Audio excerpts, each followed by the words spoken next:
Alors bonjour à tous, j'espère que vous allez très bien. Dans cette vidéo, je vais vous expliquer si vous n'avez jamais en tout cas assisté à un biomarket ou un bull run. Donc cette vidéo est faite pour vous. Vous devez regarder jusqu'à la fin, ça va vous permettre de ne pas commettre beaucoup d'erreurs que nous avons fait ou certaines personnes avons fait lors des bull run précédentes.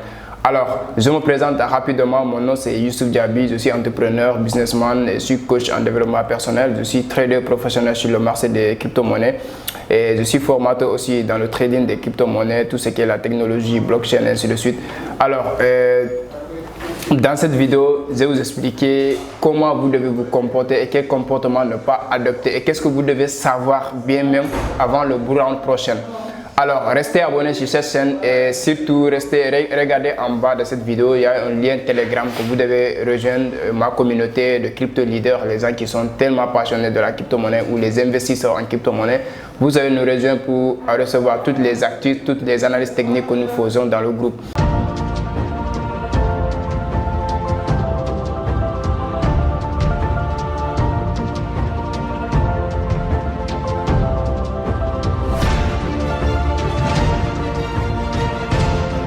Alors, la première des choses à faire d'abord pour ne pas en tout cas commettre des erreurs, c'est d'abord je vais faire un petit rétro d'une histoire d'un ami que je connaissais, qui avait investi sur le Dogecoin de l'année dernière. Alors le Dogecoin, quand il avait acheté, le Dogecoin était à 0,05 $, 5 centimes de dollar. Donc il avait mis 500 $, ce qui lui a permis d'avoir 10 000 pièces. Donc les 10 000 pièces, quand le Dogecoin, il a acheté au mois de mars et au mois de mai, le Dogecoin est passé à 0,77 $, 74 $ comme ça. Alors ce qu'il a fait parfaitement, il avait gagné 7000 et quelques dollars, 7500, 7600 voire. Donc il avait gagné ça. Et le malheur est qu'il ne maîtrise pas le marché. Alors voilà les 4 facteurs que je vais vous expliquer. Regardez jusqu'à la fin. À mon avis, le 4e ou 3e facteur même pourra vous aider dans votre investissement. Alors la personne n'a pas vendu parce qu'il ne maîtrise pas. Alors il a laissé comme ça jusqu'à cette année encore. Le marché est rebaissé à la baisse, ce qui veut dire que tout ce qu'il avait gagné, il avait perdu encore. Son capital est toujours là, mais tout ce qu'il avait gagné comme bénéfice, c'est-à-dire 7000 $ de bénéfice, il a tout perdu encore. Alors, voilà quel comportement vous devez faire pour ne pas être à la même niveau que cette personne, au même niveau que cette personne, ou ne pas commettre les mêmes erreurs. La première des choses, c'est d'abord regardez quel profil d'investisseur vous êtes, quel genre de personne vous êtes en phase d'investissement ou en phase de l'argent. Quel genre de personne vous êtes? Est-ce que vous êtes très émotif? Est-ce que vous êtes... Voilà, détectez quel genre de personne vous êtes parce qu'en termes d'investissement, nous pouvons avoir les mêmes capitales, nous pouvons avoir les mêmes techniques, mais si on n'a pas les mêmes profils d'investissement, c'est-à-dire cela revient au niveau psychologique ou au niveau d'émotion. Donc regardez quel genre d'investisseur vous êtes. Si vous êtes trop émotionnel, ne vous laissez pas emporter par vos émotions en termes d'investissement. Alors dis-moi où vous avez investi 500 $ et que vous avez vu que vous avez fait des gains de x1, x2, x3. Vendez et sortez du marché, ne vous laissez pas emporter par les gains, l'émotion positive, voilà. Et si vous avez aussi investi pour le long terme et que le mouvement est en train de faire baissière, vous êtes en train de perdre, ne vous laissez pas emporter aussi par vos émotions parce que votre objectif c'est le long terme. Donc quoi qu'il fasse, vous n'êtes pas encore perdant tant que le délai que vous vous êtes fixé n'est pas encore arrivé. Alors voilà, ça vous devez prendre en compte. Vous allez prendre en compte cette chose d'abord. La deuxième, c'est que vous devez comprendre le fonctionnement de la source où vous avez investi. Si c'est dans les crypto-monnaies, vous devez comprendre le fonctionnement des crypto-monnaies. Si c'est dans l'immobilier, vous devez comprendre si c'est la bourse, ainsi de suite. Vous devez comprendre le fonctionnement de la source auquel vous avez investi. Alors, s'il s'agit de la crypto-monnaie, vous devez comprendre les phases du marché. Les phases du marché, c'est important de comprendre les phases du marché, mais surtout les cycles du marché. Parce que les gens croyaient que c'est dans les tendances haussières seulement que voilà, le marché doit avoir. Et ils oublient de cette partie que tout ce qui monte va descendre et tout ce qui descend doit monter aussi. Maintenant, tout ce qui est lié aux bourses, donc à l'offre et de la demande, on ne peut pas savoir quand exactement ça doit arriver, c'est-à-dire la limite de la hausse va se limiter où exactement, on ne connaît pas. Mais du moment où tu achètes en bas et que ça fait un profit, vendez et sortez du marché. Et si tu ne maîtrises pas l'analyse technique en profondeur. Faites c'est juste ça. Quand tu as investi, que ça prend de la valeur, vendez, tu sors du marché, tu observes. Maintenant, dis-moi où tu sais analyser de façon technique en profondeur. Donc, il y a beaucoup de signaux qui peuvent te signaler. Il y a beaucoup de figures ou d'indicateurs, des chandeliers qui vont te signaler un retournement de tendance. Donc, si tu as su ce retournement, tu peux vendre et sortir du marché.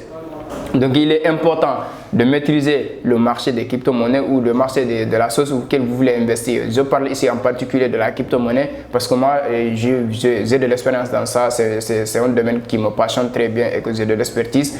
Et maintenant, dis-moi où vous avez compris le fonctionnement du marché, les cycles du marché, les tendances haussières, baissières et quelques figures même qui vont vous signaler des retournements de tendance. Je vous invite en tout cas à aller comprendre ça si vous ne les maîtrisez pas d'abord. Alors, allez faire des recherches ou allez vous former quelque part ou en tout cas rejoindre notre groupe Telegram, ça pourra aussi vous aider. Alors, la troisième des choses à faire d'abord encore, c'est de ne pas suivre par euphorie, ce n'est pas en tout cas suivre les gens par euphorie parce que les gens qui ont investi, les investisseurs smart, c'est des gens où au moment où tout le monde ne voulait pas acheter, tout le monde a peur d'acheter l'actif, c'est en ce moment qu'ils achètent. Et quand ça va commencer à faire monter maintenant, ils vont faire des bruits et ça va attirer massivement les gens. Et ces gens qui vont venir investir encore, ça va faire que l'actif continue de prendre de la valeur. Et quand ils vont continuer à prendre de la valeur, parce qu'eux, ils ont beaucoup d'expérience, ils savent analyser de façon technique, ils ont compris donc l'émotion des nouveaux investisseurs ou même des débutants.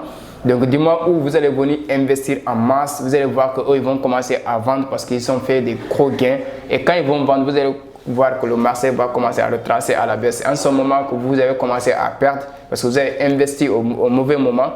Et les investisseurs smart, ils ont investi quand tout le monde ne voulait pas l'actif, quand tout le monde a peur d'investir, c'est en ce moment qu'ils investissent. Et quand tout le monde maintenant voulait investir, ils investissent seulement et eux, ils vont sortir. Donc, ne soyez pas ces genres de personnes qui suivent la masse ou qui voulaient investir quand tout le monde en parlait. Quand tout le monde parle de l'actif et que ça prend de la valeur, ce n'est pas le moment d'investir. Alors, notez ça aussi.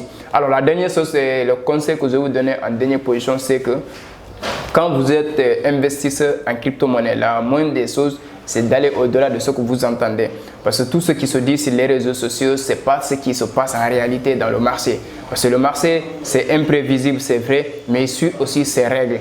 Parce que dans l'analyse technique ou dans l'analyse fondamentale, c'est des valeurs intrinsèques et des réalités, des graphiques en face d'un code qui communiquent en fonction de ce qui se passe dans le marché. Maintenant, si vous êtes là à écouter les gens sur les réseaux sociaux, telle crypto-monnaie va exploser, et toi, tu ne sais pas quand est-ce qu'il va exploser, parce que personne ne peut dire tel jour le marché va exploser. Non. Quand tu trades les traders spéculateurs, ils tradent par ce qui se passe aujourd'hui dans le marché, mais il ne faut pas trader ce qui va se passer dans les jours à venir ou dans les mois à venir. Non. Dans les mois à venir, ce qui va se passer, c'est des prévisions, tu investis, tu attends. Mais si toi, tu ne maîtrises pas tout ça, je te conseille quand même d'aller un peu plus loin de tout ce que tu connais et aller surtout maîtriser tout ce qui est l'analyse technique pour ne pas tomber dans les pièces de mon ami, là, dans la même erreur que mon ami. Parce que moi, sincèrement, ça m'a servi de leçon. Et ça ne m'est pas arrivé parce que l'année dernière, j'avais bénéficié des gains, j'ai retiré, voilà, j'ai réinvesti certains pour le long terme. Mais quand même, son histoire, ça m'a servi de leçon et ça pourra aussi vous servir de leçon pour ne pas commettre les mêmes erreurs dans le bourran peut-être prochaines qui vont venir dans les 2-3 ans à venir. Donc sur ce, préparez-vous en conséquence, allez au-delà de ce que vous connaissez déjà aujourd'hui. Augmentez votre niveau de curiosité. Si vous êtes au niveau étape d'information, allez au-delà de l'information, allez acquérir toutes les connaissances de base pour pouvoir mieux investir et sortir gagnant dans cet univers. Parce que c'est tellement complexe que c'est volatile aussi, que les gens vraiment suivent par euphorie et par émotion. Et ce qui est ce qui est vraiment mauvais dans l'investissement, parce que Roberto Kiyosaki a dit que l'investissement en soi n'est pas mauvais, et c'est l'investisseur en tant que tel qui découle tous les risques de l'investissement. Ce qui veut dire que c'est l'investissement, votre argent, c'est pas le problème, c'est vous-même. Donc si vous maîtrisez ce que vous faites, vous allez investir avec moins de risques. Donc si la vidéo t'a plu vraiment, tu peux liker et laisser ton avis. Peut-être aussi quelqu'un de ton entourage a vécu la même expérience ou même tu as vécu. Donc laissez ton avis dans les barres de commentaires et surtout activez, si tu n'es pas encore abonné, abonnez et activez la cloche de notification ou partagez même au maximum de personnes parce que je sais qu'autour de toi, quelqu'un parlait de crypto-monnaie ou autour de toi, tu connais des gens vraiment qui sont investisseurs dans les crypto-monnaies. Ça pourra leur aider vraiment de ne pas commis les mêmes erreurs que mon ami là. Donc sur ce, je vous dis à très bientôt. On se dit prochainement.